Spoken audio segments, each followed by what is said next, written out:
पुन्हा मुस्लिमांची ती लोकसंख्या त्यांच्या बहुपत्निकत्वामुळे आणि प्रच्छन्न धर्मप्रसारामुळे सारखी वाढत होती आणि त्या प्रमाणात हिंदुस्थानची अधिकाधिक भूमीही त्यांच्या वस्तीखाली जाऊन मुसलमानी धर्मसत्तेच्या हातात पडत चालली होती.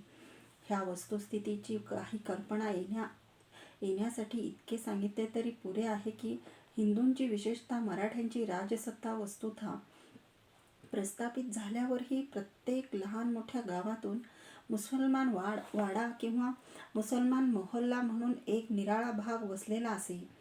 प्रत्येक नगरातून तर सोडाच, पण प्रत्यक्ष पुणे, सातारा, कोल्हापूर, नागपूर, बडोदे, देवास, धार, इंदोर, ग्वालियर, जोधपूर, उदयपूर आणि पुढे पुढे शिखांचे अमृतसर, लाहोर ते थेट श्रीनगर सारख्या हिंदूंच्या मोठमोठ्या स्वतंत्र राजधान्यातूनही प्रत्येक सहस्रावधी मुसलमानांनी व्यापलेले निरनिराळे विभागचे विभाग मुस्लिम आबादी अशा नावाने तुटकपणे वसलेले होते आणि त्या त्या विभागावर मुसलमानांची धर्मसत्ताच नव्हे तर भूस्वामित्वही, जमीन मालकी पण प्रस्थापित झालेले होते.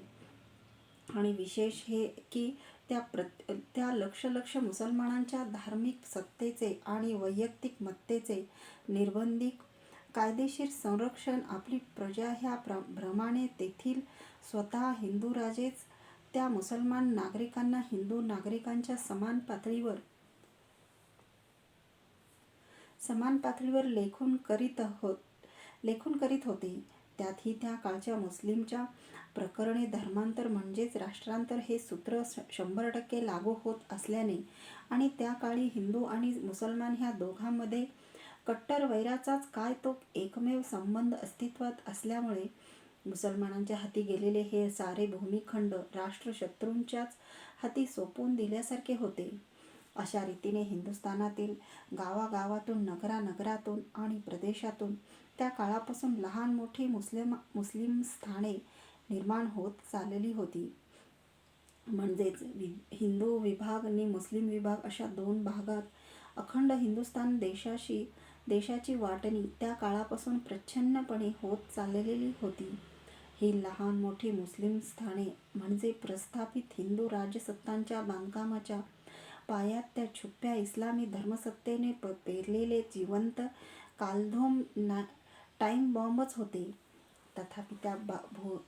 तथापि त्या भूहानीच्या विद्यमान नि संभाव्य अशा भयंकर परिणामांची तीव्र जाणीव किंवा नुसती जाणीव सुद्धा त्या काळच्या हिंदू राज्य सत्ताधिकाऱ्यांना, सामान्य जनांना किंवा त्या काळच्या इतिहास लेखकांना सुद्धा नव्हती असे दिसते.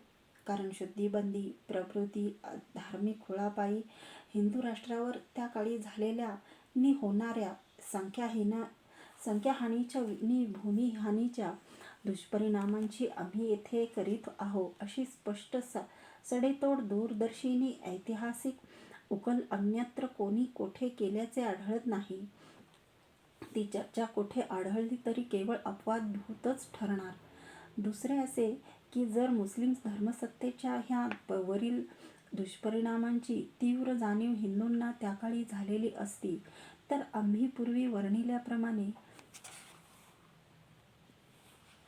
टिपू सुलतानच्या राजसत्तेला धुळीस मिळवितात महाराष्ट्रीय राजमंडळाने लगोलग टिपूच्या नेतृत्वाखाली मुस्लिमांनी स्थापलेल्या इस्लामी धर्मसत्तेलाही धुळीस मिळवण्यासाठी मुस्लिमांवर शस्त्रसज्ज आणि बलवत्तर धार्मिक प्रत्याक्रमणही केलेले असते.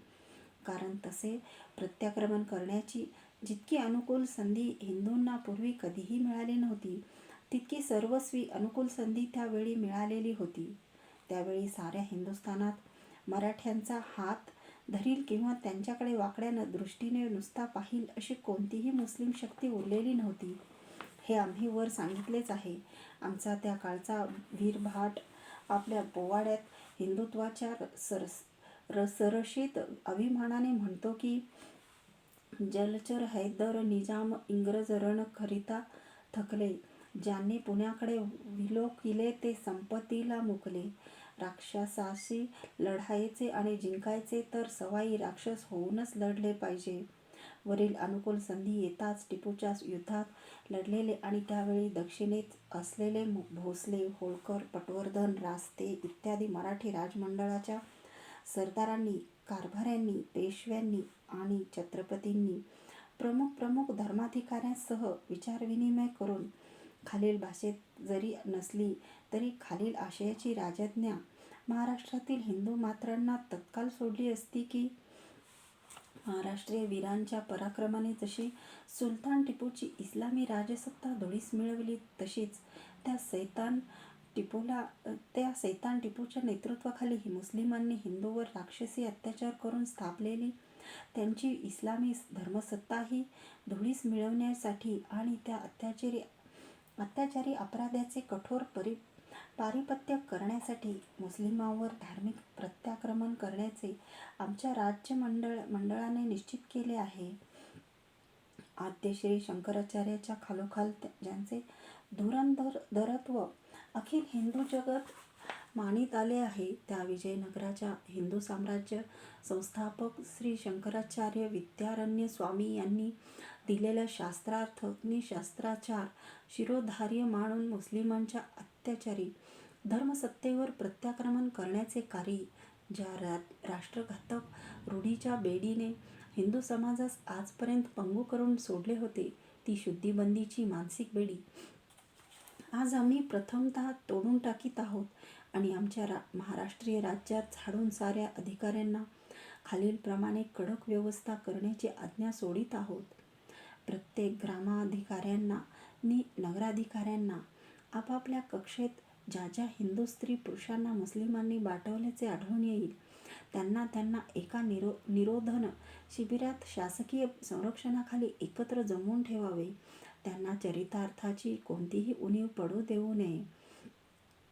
प्रत्येक गावातील ज्या मुस्लिमांच्या घरात हिंदू स्त्रिया, मुले बळाने बाटवून राबवली जात असतील, त्या घरातील सर्व मुस्लिम स्त्री पुरुषांना तत्काळ बेड्या ठोकून कारागृहात बंद ठेवावे आणि तेथील हिंदू स्त्रियांना आणि मुलांना तत्काळ मुक्त करून समतेने वागवून वरील निरोधन शिबिरातील समुदायात पोचवून द्यावे. त्याचप्रमाणे टिपूने उभारलेली जी क्रूरातील क्रूर मुस्लिम तरुणांची निवडक इस्लामी पूतना पलटण होती आणि जिला तो माझ्या लाडक्या मुलांचे सैन्य म्हणून कुरवाळीत असे, तिच्यातील मुस्लिम सैनिक महाराष्ट्रात, कर्नाटकात किंवा इतर ज्या ठिकाणी सापडतील, त्यांना तत्काळ पकडून बेड्या ठोकून वरील कारागृहात डांबून ठेवण्यात यावे.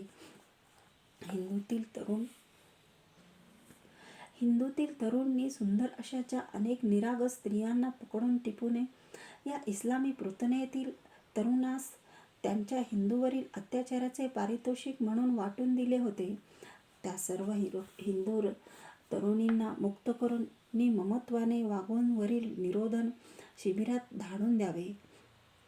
इतकी व्यवस्था होताच एक राष्ट्रीय शुद्धी सप्ताह वरिष्ठ अधिकाऱ्यांकडून नेमण्यात येईल.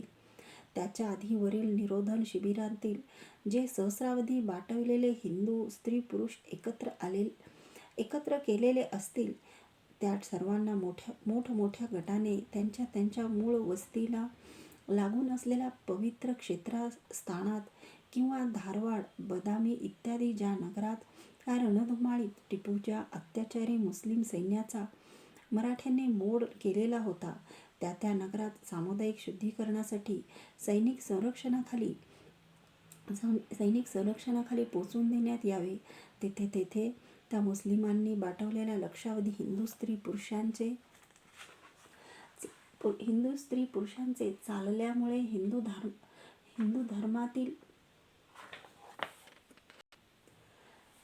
स्त्री पुरुषाच्या शुद्धीप्रित्यर्थ मोठमोठे यज्ञ केले जावेत आणि मोठ्या समारंभाने प्रचंड समुदायाच्या हिंदू धर्माच्या जयघोषात त्या सर्वांची शुद्धी करण्यात यावी.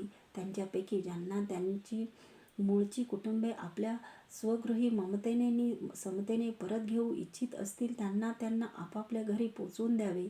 परंतु ज्या सहस्रावधी शुद्धीकृत हिंदूंना त्यांच्या मूळच्या पोटजातीत तसा ममत्वपूर्वक प्रवेश होऊ शकत नसेल, त्या सर्वांचा आपल्या राजपुतातील पौराणिक कथेप्रमाणे अग्निकुल नावाची एक नवीन क्षत्रिय जाती हिंदू जगताच्या परिघातच निर्माण करून त्या जातीत सरमिसळ समावेश करण्यात यावा. त्यांना हिंदुत्वाचे सर्व अधिकार इतर हिंदूसह समानतेने उपभोगता आले पाहिजेत, असे राज्याधिकाऱ्यांना आणि धर्माधिकाऱ्यांना आज्ञापिण्यात यावे.